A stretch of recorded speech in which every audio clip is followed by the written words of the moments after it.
let's go to phase 2 here of Move fixing the on to problems that we what? just outlined. We're fixing. We're going to fix the current problems before we get into introducing new ideas. So we have the pricing, the trailers, the start times, other people, and comfort levels that we have kind of isolated as the main contention points for why people don't go to movie theaters. So now, how do we fix those issues if we can fix some of those issues? Because I don't know that we can fix all of them. I don't know. I mean, like, it's such a tough sell because I actually think one of the other issues is you have to go there. Like, you have to physically move your body to the movie theater. All right, so your pitch is teleportation. Got it. I'm Let's just call up saying, Elon like, Musk. the See if appeal he can make it to happen. streaming is I can literally vegetate on my couch and still enjoy all of the pleasures the first world has to offer. So, Sure. Yeah, we're not solving that problem. If you're not going to leave the house, you're not going to leave the house. I think we are aiming at people that would like to go to the theater, but that is our but target demo here. yeah. So as far as So pricing goes, I want to be realistic. I don't think that we can legitimately say like lower your prices, make it super cheap to buy concessions and more tickets because movie theaters do it that way because they need to stay afloat. So I don't think that we are going to make a pitch to reduce those prices to $1 to go in. However, maybe there's opportunities that we have to make that more valuable. So do you have any I ideas have as heard far as that goes? well, I have heard pitches, and I don't remember the specifics off the top of my head, but I have heard pitches for how you can make the pricing structure more effective for both consumers and the theater. And a Okay. lot of it is on the back end. So making distribution deals more affordable or accessible to theaters where they can actually break even at the very least when they make these distribution deals on the ticket prices. So that's like one way where the ticket price itself actually pulls in legitimate revenue. But that would be Which that would be on the distribution side. and that would be something that maybe a large chain like an AMC or a Cinemark can do. A local mom and pop theater probably is not going to get that pull to make those Right. changes. Like they're kind of stuck at whatever distribution's willing to give them. Otherwise, they don't get the movie. But sure, so distribution deals, you can try to work something out like that. What would you think about including a small popcorn with the ticket? I think you're going to dig into theater profits even more. They'll go out of business faster. They make their money on concessions. Stay with me here. Unless you have some sort of pitch for if I have to go get my small popcorn, that gets me over to concession and may incentivize people to buy other concessions in addition. But you That's would have to that's kind of what I'm thinking. So one, I don't think it would be the traditional small popcorn. I feel like you would have if you did a smaller popcorn, like the popcorn, a special popcorn that comes with tickets, because one, you want people to go to concessions, and I don't. You probably know this, but a big reason why they are so generous with the popcorn is because it's going to get you to buy a drink. I think that if you were to include some sort of small popcorn, it brings the value of the individual ticket up and it could convert because the popcorn itself is not very expensive, but it could help to convert people to buy the pop or the soda, depending where you're at, with it if Jason's they already overly have that, or it concerned might. about correct vernacular now. Well, because we had that episode where I was talking about how I say pop, and it's only me. I'm the I last one. I think I'm holding out on I the think pop train. people will We even still know had what you're there talking was about though.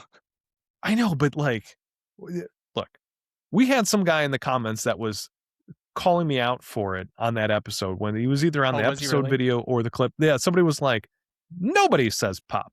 That's not. I forget what he said No, exactly, but he was giving there me are a hard time people. for it. But it is definitely a Midwest thing. I get it. But even here, it seems like it's starting to erode. Like if you go to Akron, like an hour south of where I'm at in Cleveland, it's starting to become more soda than it is pop, and I don't care Well, for that. so does the right way, so does the way of the future, so get on board, Jason. I disagree because it's soda pop, and if you're gonna pick one of the two, soda or pop, why go with the more difficult word? Pop. It's It's not easy. more difficult, it's the first. It's the first word. It's the more important word. That's why you say it first. Soda. It's hard. That's like Soda. saying, why do we call people named Chelsea Chells instead of C? And it's because Chelsea comes a Chell comes first. I guess. Who calls people Chells? I've never met a Chells. I I don't know what to tell you, man. Get out more, I guess. Of the two of us, I feel like you would have encountered this situation more than me, but A Chells? I mean, I'm not like sure. Jackson, for instance. Jacksons are called Jack, not Son, because Jack comes first. But then you have people that throw it way out of whack, like Henry becomes Hank, and it's like, where did that come from? Those aren't even mostly the same letters. Anyway, we're so off the. It's soda. Just accept it. Soda. Soda Fine, comes soda. first. Soda's the more important. Fine. I will temporarily concede for the purposes of moving on in this episode. So my thought is if you add the benefit to the ticket price, then yes, you're giving up a little bit of maybe somebody who would buy a popcorn if you didn't get that, would buy a popcorn anyway, but hopefully you're attracting more people through the door because they say, well, $9 or $13, I'm getting a movie plus a popcorn, which is great. And maybe I'll buy a drink too. Sure. I think that it could work. The thing is, I am so hyper aware of marketing, and I know that when someone gives you something for free, it means that their end goal is to rope you into something else. Sure, but you still have free will. You can decide whether or not you're going to buy a drink on top of it. Sure, but then that circles you back to the ethical conundrum of if I don't buy concessions, I am contributing to the failure of this establishment. Okay. And if you don't buy a ticket, you are also contributing to the failure of that establishment. Yeah, but it's out of So, sight, out of mind. okay. So, in other words, you should buy a ticket, but not go and buy extra tickets. I mean, like, this is a They're straw not man's making argument. money on the ticket. Buying the ticket, I don't think is going to move the needle in Okay. either So, you should direction. hand them money without a ticket in order to keep them Just afloat. donate, guys. I guess the long and short of it is to save theaters, we all have to just donate our money of our own volition to our Which would favorite movie work. theater. It would work. It That's would help. that's the new pitch. It's going to be a tax deductible. Dude, that's how we save it. We make Okay. legislation that makes theaters a tax deductible donation. There you go. I like it. What do you got for trailers? Do you have any ideas on how to improve the trailer experience? If I have to improve them as opposed to get rid of them, I would say limit the number, the literal number, not the time, the number. You can play 3 or 4 trailers before the movie starts, and then the movie starts. Period. My idea overlaps with the start time, the flexible start time thing.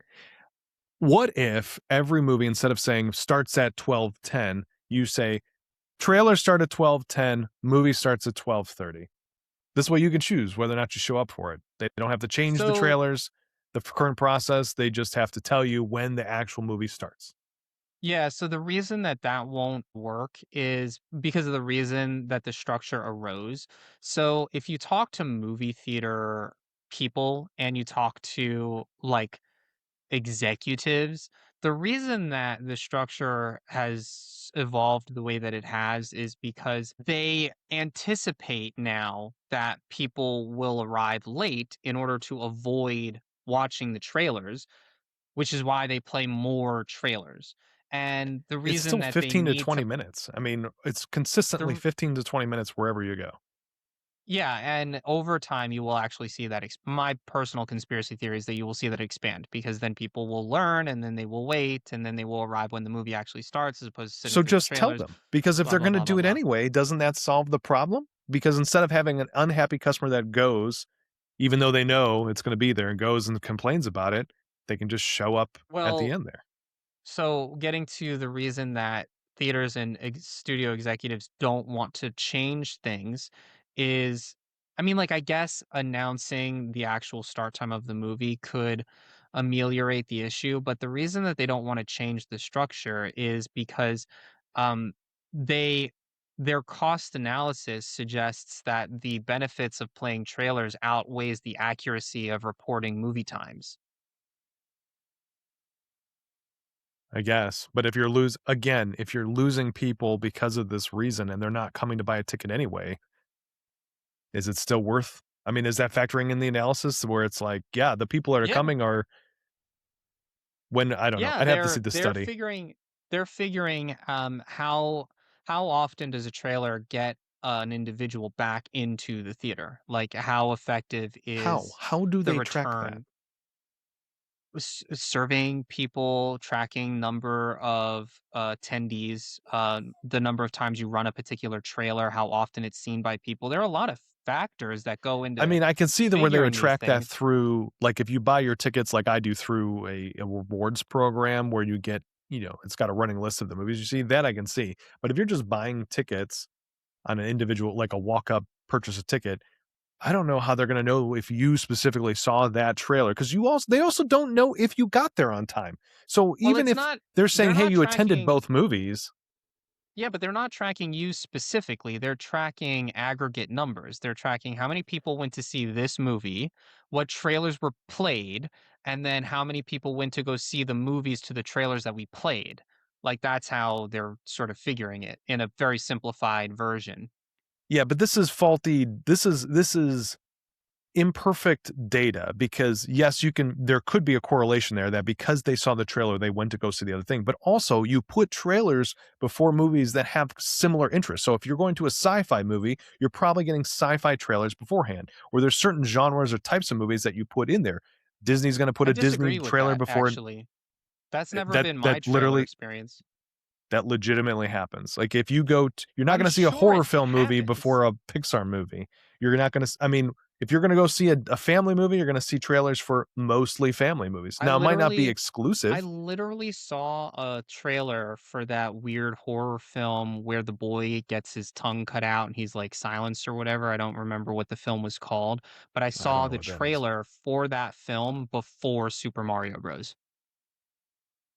That's, that is I surprising. And I don't know why that would be because typically you, because I don't actually think that what you're talking about is accurate. I think it happens sometimes where they'll play like and like, but I think that they also want to encourage you to go see other kinds of films, and I think that they will play other trailers. no, I think what you're talking about would probably be more of the exception than the way I'm saying. But we'll have to look it up after the show and look into it because I know for a fact that they purposely choose and curate certain trailers for specific movies because they think that the audience is there if they just show it to them. But also not every movie theater gets the same trailers before then. So like sometimes they can switch it up depending on markets. I know there's a bunch of analysis that goes into it. I'm not saying that there's not. I'm just surprised that it would go the way that you're saying because in addition to everything else, you could buy a ticket to that movie and they don't even know if you saw that trailer. If you showed up late and still went to go see that movie, you could have just found it because there's common interest in there. Yes, Well, I liked to Avatar, so of course I'm going to like a Marvel movie some because it's degree, that's fantastical in nature. true. It depends on what data they're getting from the theater because everything is digital and you can see when somebody scans their ticket in. So you can see when people arrive to a movie, how many people saw X trailer because of where it is in the lineup and how many people arrived at X time. I actually don't think it's wild for you to make decisions based on a particular set of data that you're collecting, I but don't think it's I either. I also just think don't. there's a lot of variables that it can't account for. But hey, you might be right. I don't know for fact. I haven't looked I into it, so I mean, like, I'll I have to feel do like so. I'm finding myself making an argument for trailers in this moment when my argument is not that. I'm trying to piece Welcome to together the what dark would be the side. incentive to have trailers. And I think that in order to make trailers better, I guess to your point, you would have to make them more targeted to the audience that's seeing them. And to my point, I think you would just limit how many trailers are freaking played. Nobody We'll buys just movie tell tickets you to see the trailers. I think it's an easier fix just to tell people when the actual movie starts. And if they don't want to see the trailer, then they can just skip it. Then you don't have as many disgruntled people. But I guess. anyway, any other ideas for start time? That was my pitch for start time is, you know, calling that Well, out. But my if pitch is for there another start time way? is start it at the time that you stated. Like that is my pitch. Y- My pitch is Yeah, if you so say what if 2:30, start it at 2:30.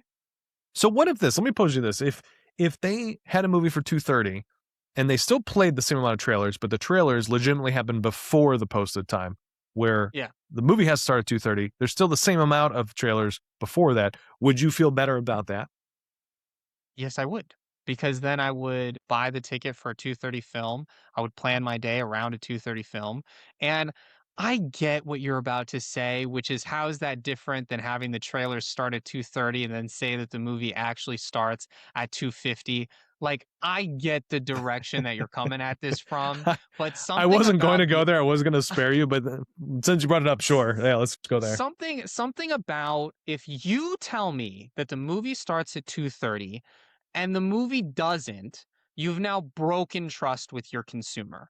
Whereas if you tell me that the movie starts at 2:30 and the movie starts at 2:30, you have maintained the amount of trust that I've put in you as a consumer that the movie would actually start at 2:30. Like I think there's a psychology to it, which is all we're really talking about because that's what marketing is. Marketing is hacking human psychology. I think this comes down to just the personal preference or your personal enjoyment of trailers, because I look at trailers as like tasty little treats, extra bonus content that I'm getting when I go to the theater. I love them. I love them. I think they're great. Or when they do that like cool little behind the scenes thing before the movie starts, whatever that thing is with Maria Menounos that happens in Cinemark theaters, like I enjoy that too. Show me that stuff. That's great. That's stuff that I can't that I don't watch at home when I pop it on Netflix.